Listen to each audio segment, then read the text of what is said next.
Picture a nation torn apart by civil war, finally on the cusp of healing. Then a single act of violence shatters that fragile peace, leaving an irreparable wound. The assassination of Abraham Lincoln wasn't just a political act. It was a deeply human tragedy that echoed through every home and heart, leaving a permanent scar on the American psyche. April 14, 1865, 5 days after Robert E. Lee surrendered at Appomattox Courthouse, Washington, D.C., a city that had lived under the shadow of war for 4 years, finally allowed itself to exhale. Gas lamps flickered along Pennsylvania Avenue. Soldiers still crowded the sidewalks, but now they talked of going home. The mood was tentative, fragile, not quite celebration, but something like relief. Abraham Lincoln felt it too. The weight he'd carried, the sleepless nights, the telegrams announcing casualties, all of it might finally lift his face, deeply lined, showed the toll. Photographs from early 1865 reveal a man who'd aged a decade in 4 years. But that night he chose to do something ordinary, attend the theatre. Ford's Theatre on 10th Street was staging Our American Cousin, a light British comedy. It wasn't high art, it was distraction, an evening where laughter could drown out memory. Mary Todd Lincoln wanted to go. Lincoln agreed, partly for her, partly because he understood the symbolic value. A president in public, at ease, signaling that normalcy might return. So how did a night that began with applause end with a president bleeding in a boarding house across the street? To answer that, we have to leave the theatre for a moment and enter a different world. A world of rage, conspiracy, and a man who believed murder could be a form of patriotism. John Wilkes Booth was 26 years old in April 1865. Handsome, charismatic, famous, one of the most recognized actors in America. He came from theatrical royalty. His father and brothers were legendary performers. Booth himself had played Shakespearean leads to packed houses. Women admired him, men envied him. He had everything except the one thing he wanted most, a Confederate victory. Booth grew up in Maryland, a border state where slavery and Southern sympathies ran deep, despite staying in the Union. He worshipped the institution of slavery. In his mind, it was divinely ordained, the natural order. He saw Lincoln not as a president, but as a tyrant who'd torn apart the rightful social fabric. When the Confederacy began to collapse in early 1865, Booth didn't accept it. He seethed. But Booth wasn't alone. Around him gathered a circle of men and women bound by shared grievances and increasingly by a willingness to act violently. There was Lewis Powell, a former Confederate soldier, tall and powerful, with a capacity for brutality. David Herold, younger, more easily led, who knew the Maryland countryside. George Atzerodt, a carriage maker and boatman who'd helped ferry Confederate agents. Mary Surratt, who ran a boarding house where the conspirators met, and others who drifted in and out, aware of plots but unsure how far they'd go. In a few minutes, we'll walk through Ford's Theatre moment by moment and see how many chances there were to stop what happened next. Initially, Booth's plan wasn't assassination. In late 1864 and early 1865, he'd schemed to kidnap Lincoln and deliver him to the Confederate government in Richmond. The idea was to ransom him for Confederate prisoners of war or force concessions. It was desperate, implausible, the fantasy of men watching their cause die. They rehearsed. They tracked Lincoln's movements, but every opportunity dissolved, bad timing, failed coordination, Lincoln changing plans. Then came April 9, 1865. Lee's surrender. The Confederacy was finished.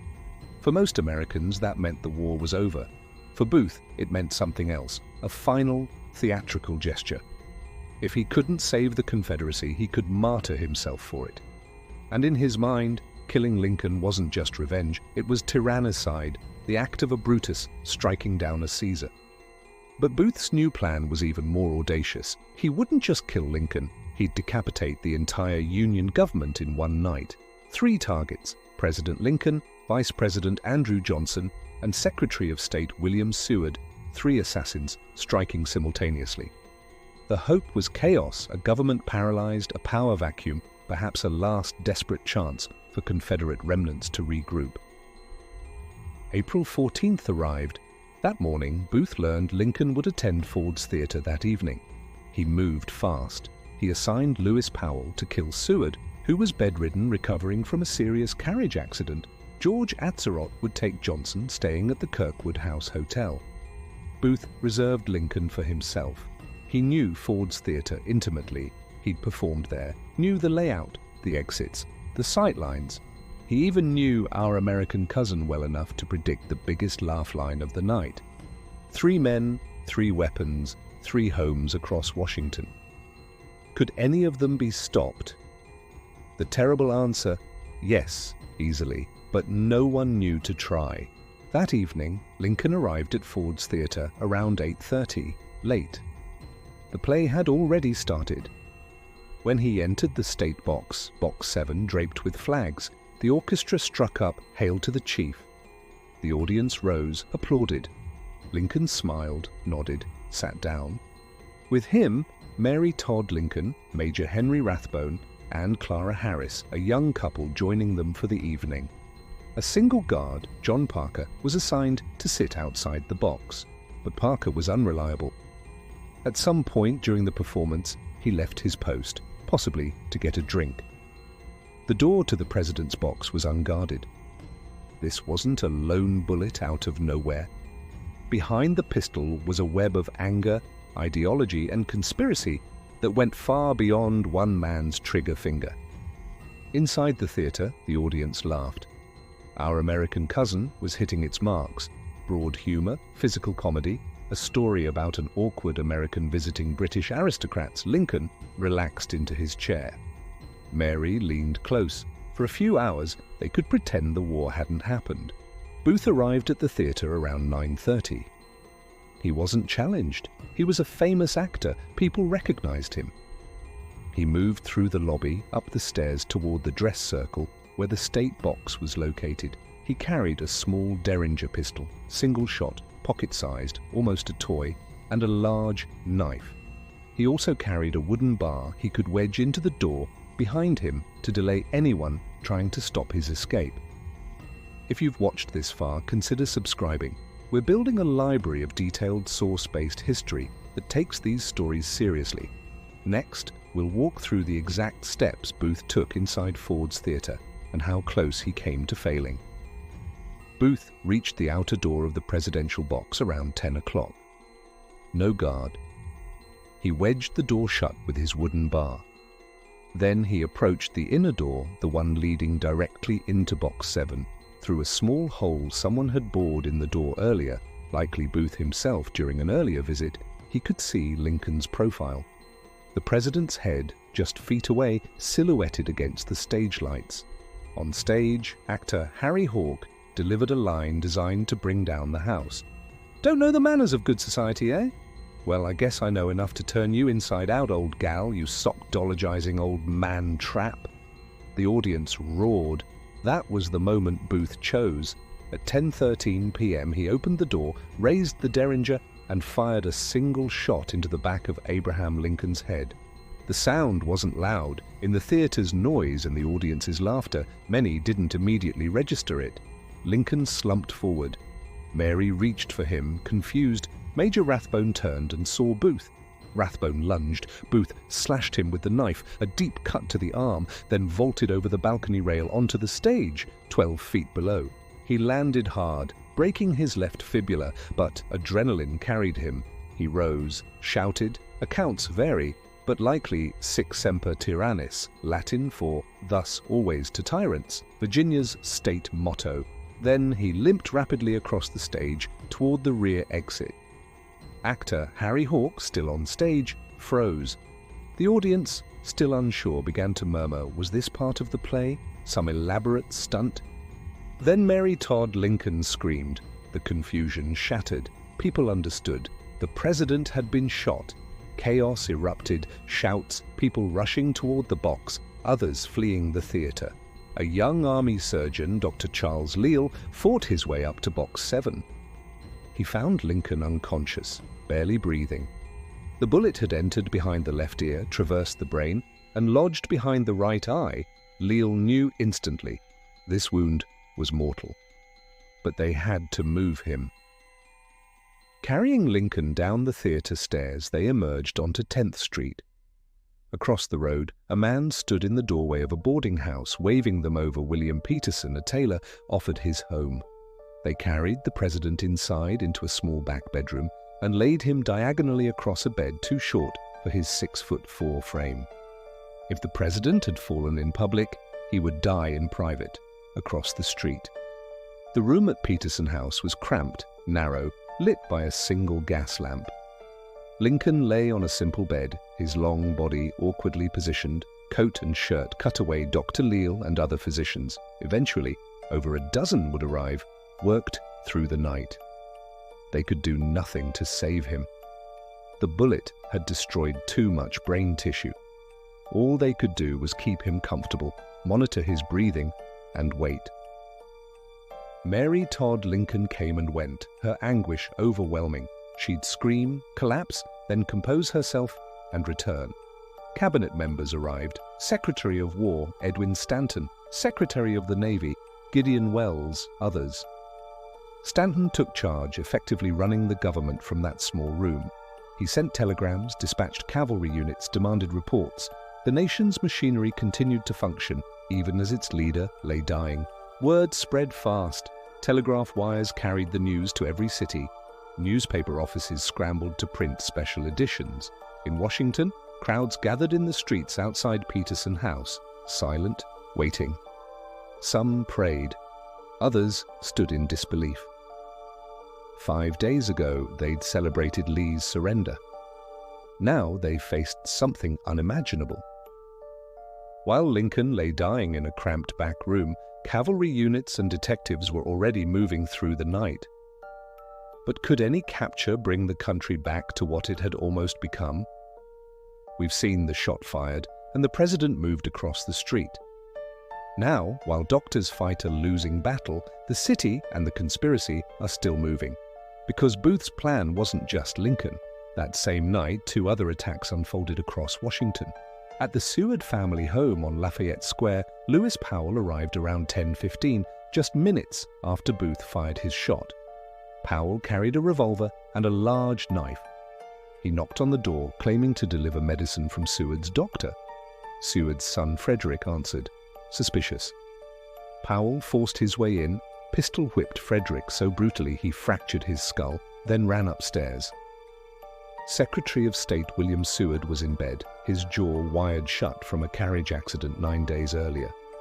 The metal brace likely saved his life. Powell burst into the bedroom, slashed at Seward's throat and face repeatedly.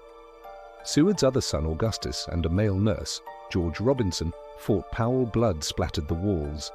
Seward, slashed across the face and neck, collapsed but survived. The jaw brace deflected the deepest cuts. Powell fled into the night, covered in blood, disoriented, eventually discarding his bloodied coat. The Seward household was in chaos, multiple people wounded, but Seward lived. At the Kirkwood House Hotel, George Atzerodt was supposed to kill Vice President Andrew Johnson. Atzerodt knocked on Johnson's door around 10:15, but he couldn't do it. He lost his nerve, walked away, got drunk at a nearby bar, and wandered the streets. Johnson never knew how close he'd come. One president dying, one secretary wounded, one vice president spared. But could the assassins escape justice? Booth, meanwhile, had escaped Ford's Theater through the rear alley, mounted a horse he'd arranged earlier, and rode toward the Navy Yard Bridge, the southernmost crossing out of Washington into Maryland. The guard at the bridge, despite a standing order to let no one pass after 9 p.m., allowed Booth through. Why? Booth was charming, confident, claimed to be headed home.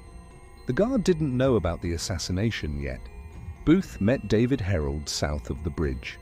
Together, they rode through the Maryland countryside toward Virginia. Booth's broken leg throbbed. They stopped at the farm of Dr. Samuel Mudd around 4 a.m. on April 15th. Mudd set the leg, provided a crutch, asked few questions. Whether Mudd knew about the assassination or was an innocent doctor helping an injured man remains debated, but he'd later be convicted as a conspirator. As dawn broke on April 15th, Lincoln's breathing grew more labored. his pulse weakened. The cabinet members, Mary, Robert Lincoln, the president's eldest son, who'd arrived during the night, gathered around the bed. At 7:22 a.m., Abraham Lincoln died. Edwin Stanton, standing nearby, reportedly said, "Now he belongs to the ages." The words, whether exact or paraphrased, captured something essential. Lincoln was no longer just a man. He was becoming a symbol, a martyr, a figure whose death would shape how Americans understood their war, their nation, and their ideals. Outside, Washington woke to the news. Within hours, every building in the capital draped itself in black crepe. Flags dropped to half-mast. Spontaneous memorials appeared, flowers, wreaths, tearful gatherings. The grief was genuine, raw, but mixed with rage. Who did this? Who helped? How far did the conspiracy go?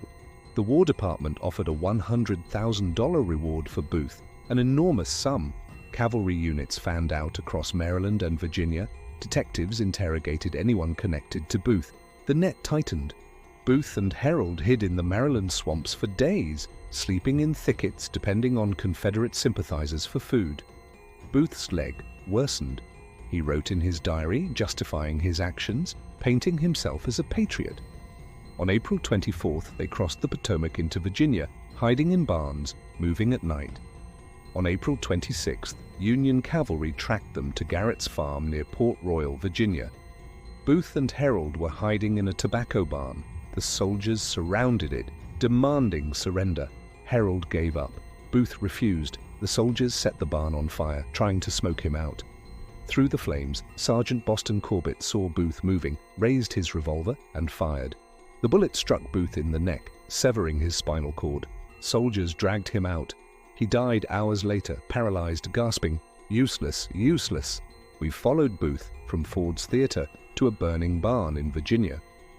But with the assassin dead, the country wanted more than a body. It wanted answers. Yet even with Booth dead, the nation's hunger for justice had only begun. Within days of Lincoln's death, the War Department arrested 8 conspirators: Lewis Powell, David Herold, George Atzerodt, Mary Surratt, Dr. Samuel Mudd, Samuel Arnold, Michael O'Loughlin, and Edmund Spangler, a stagehand at Ford's Theater. The charges: conspiracy to murder the President, Vice President, and Secretary of State. The decision to try them before a military tribunal rather than a civilian court was controversial. Critics argued the war was over, civilian courts were functioning, and military justice was harsher, less protective of defendants' rights supporters, including Stanton, countered that the conspiracy was an act of war, that Confederate sympathizers couldn't be trusted to convict, and that swift justice was necessary to restore confidence. The trial began in May 1865, held at the old Arsenal Penitentiary in Washington. The defendants sat on a raised platform, shackled, facing a panel of 9 military officers.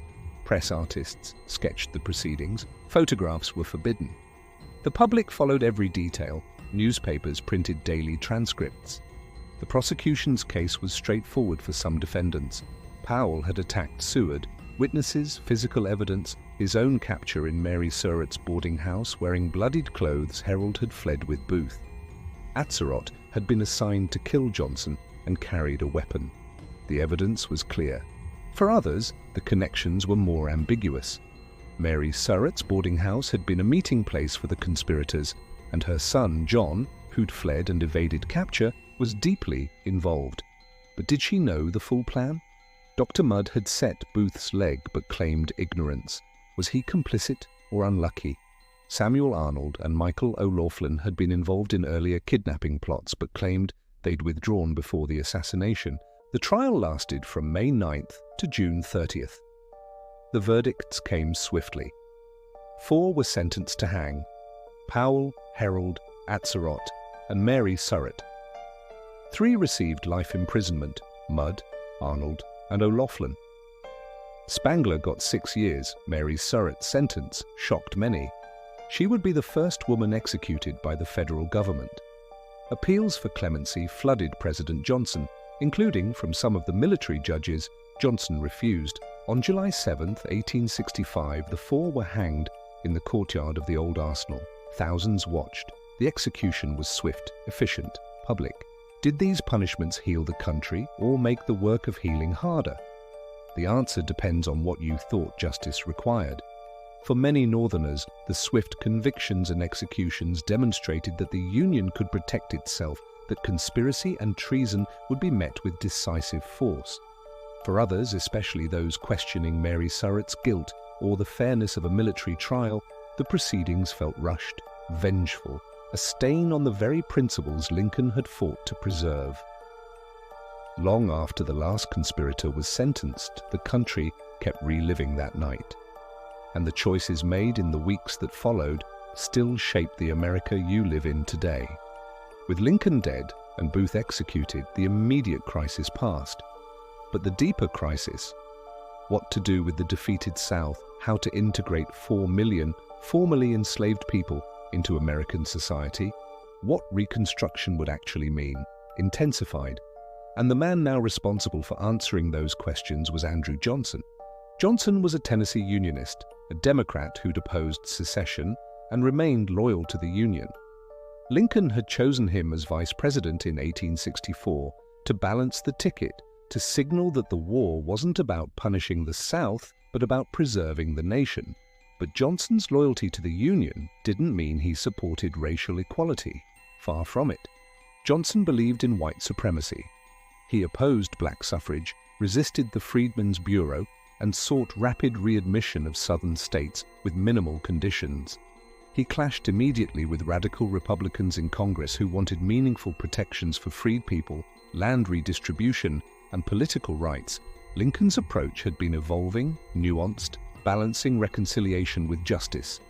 Johnson's was blunt: restore the old order minus slavery as quickly as possible.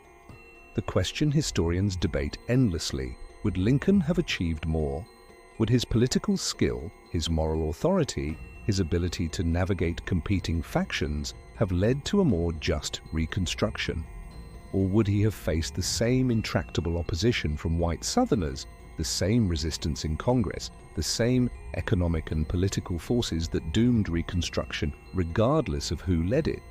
We can't know. What we do know is that the assassination changed the trajectory. It hardened Northern attitudes in some ways. There was less tolerance for Confederate symbols, more support for punitive measures. But it also empowered a president fundamentally opposed to the radical Republican vision. Johnson vetoed the Civil Rights Act of 1866. He vetoed the Freedmen's Bureau Extension Congress overrode him, but the battles were exhausting and momentum slowed. For freed people, the moment was precarious. In the immediate aftermath of the war, there was hope. Land, education, political participation, a new beginning. The Freedmen's Bureau, established in March 1865, provided some support. Black communities organized, built schools, registered to vote where they could, but Johnson's policies undermined them. Land promised was taken back. Black codes in southern states restricted movement, labor, and rights. Violence surged. The Ku Klux Klan and similar groups terrorized black families and white allies. Historians largely agree that Reconstruction failed to deliver on its promise. Whether Lincoln could have changed that outcome is uncertain. Some scholars argue his political genius and moral vision might have bridged the gap, that his leadership could have sustained the coalition necessary for real reform. Others contend the structural obstacles: Southern white resistance, Northern war weariness, the economic interests of landowners, and the depth of American racism were too great for any leader to overcome. What's clearer is that the assassination became a turning point in national memory. Lincoln died at the moment of victory, before the messy compromises and failures of Reconstruction. That timing allowed him to be mythologized as the great emancipator, the savior of the Union, unblemished by the betrayals that followed. His death became sacred, his image sanctified. We've moved from Ford's Theater to the halls of Congress, from one bullet to the reshaping of a nation. But how does a nation remember a leader killed at the moment of victory? Lincoln's funeral became a national ritual. His body was prepared, placed in a coffin, and displayed in the East Room of the White House. Thousands filed past. Then began the funeral train, a journey of 1,700 miles, retracing much of the route Lincoln had taken from Springfield, Illinois, to Washington in 1861. The train stopped in cities along the way: Baltimore, Harrisburg, Philadelphia, New York, Albany, Cleveland, Columbus, Indianapolis, Chicago, and finally, Springfield. Millions lined the tracks. In cities, the coffin was removed and displayed in public buildings. People waited hours for a glimpse. The train moved slowly, draped in black, an engine of mourning traversing a wounded nation. Newspapers chronicled every stop. Photographers captured the crowds. The funeral became a collective experience, a way for Americans to process grief together. In Springfield, Lincoln was buried at Oak Ridge Cemetery on May 4, 1865, 20 days after his death. The grave would become a pilgrimage site. Eventually, monuments rose: the Lincoln Memorial in Washington, statues in town squares, his face on the penny and the $5 bill. Schoolchildren memorized the Gettysburg Address. History textbooks enshrined him as the president who saved the Union and freed the slaves. But memory is selective. The Lincoln that entered national myth was partly the man who lived and partly a construction designed to serve later purposes. He became a symbol of national unity, often stripped of his radicalism on race or his pragmatic compromises. Different groups claimed him: Republicans as their founder, civil rights advocates as their prophet, even some white Southerners eventually as a reconciler who would have been lenient.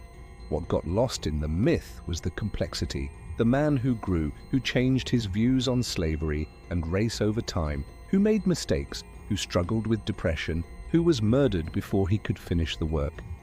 He'd started the assassination, froze him in time, made him an icon, but also obscured him as a person.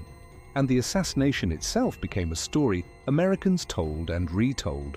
Ford's Theater, closed after the shooting, eventually became a museum. The Petersen House, where Lincoln died, became a historic site. Books, plays, films revisited that night, each generation finding new meanings. For some, it was a tragedy of lost potential. For others, a reminder of political violence's cost. For still others, a cautionary tale about security, leadership, and the fragility of democracy. What's undeniable is that the assassination was a theft. It stole Lincoln from his family, from the nation, and from history. It stole the possibility of a Reconstruction shaped by a leader with the moral authority and political skill to perhaps push harder for justice. It stole a peaceful transition, replacing it with shock and chaos. And it left a scar, a wound that never fully healed. Political violence is a failure of democracy. It's the moment when persuasion, debate, and the ballot box give way to the gun. Booth believed he was acting nobly, that murder could be patriotic. He was wrong. His bullet didn't save the Confederacy. It didn't change the war's outcome. It didn't even slow the political forces he opposed. What it did was kill a man, traumatize a nation, and poison the atmosphere in which Reconstruction had to occur. You likely learned about Lincoln in school. Maybe you visited a memorial. Maybe you saw his face on currency or heard his words quoted. The story you were told, the great emancipator, the savior of the Union, the martyr, isn't false, but it's incomplete. The man who died in that boarding house on April 15, 1865, was more complicated, more human, more unfinished than the marble statue suggests. And the work he left undone, the work of building a truly multiracial democracy, of ensuring that freedom meant more than the absence of chains, of healing a nation without betraying justice, that work remains unfinished today. The failures of Reconstruction echo forward. The compromises made, the violence tolerated, the promises broken, they shaped the Jim Crow era, the civil rights struggles of the 20th century, and the debates about race and democracy you live with now. The Lincoln assassination wasn't just history. It was a crossroads, a theft of possibility, a wound that shaped everything that followed. And in understanding that night, not just the violence, but the fracture it created, we understand something essential about how fragile democracy is, and how much depends on who leads it, and how we lose them. What aspect of Lincoln's story do you want explored next? His Reconstruction plans, the conspirators' backgrounds, the funeral journey? Let us know in the comments. And if this episode changed how you see that night, share it. Because remembering clearly is how we honor both the man and the unfinished work. The shot fired at 10:13 p.m. on April 14, 1865, echoed across decades. It reverberated through Reconstruction's failures, through the long struggle for civil rights, through every debate about leadership and violence and what kind of nation America would become. Lincoln belongs to the ages now, as Stanton said. But the questions his death raised about justice, about healing, about whether a democracy can survive when its leaders are murdered, those questions remain ours to answer.